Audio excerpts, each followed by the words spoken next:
की राज्यामध्ये उन्हाचा पारा वाढत जाणार आहे म्हणून हा अंदाज लक्षात यायचा. म्हणजे सांगायचं झालं तर 20 तारखेपर्यंत चांगलं कडक ऊन राहणार आहे, वारं सुटणार आहे म्हणून हे देखील लक्षात यायचं.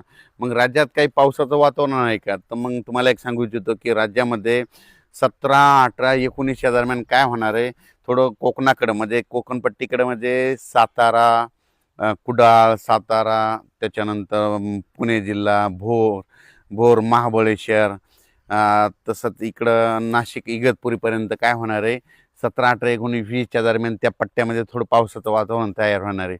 म्हणजे ते त्या पट्ट्यातच राहणार आहे. महाराष्ट्रात इकडे या बाजूला येणार नाही म्हणून हा अंदाज लक्षात घ्यायचा. मग राज्यात सांगायचं झालं तर तिकडं पाऊस पडत असल्यामुळे त्या टायमाला काय होईल, महाराष्ट्रात 18, 19, 20च्या दरम्यान थोडं ढगाळ वातावरण राहणार आहे म्हणून हे अंदाज शेतकऱ्यांना लक्षात घ्यायचा. म्हणजे असा खूप काही मोठा पाऊस नाही म्हणून त्याच्यामुळे काही चिंता करायची गरज नाही.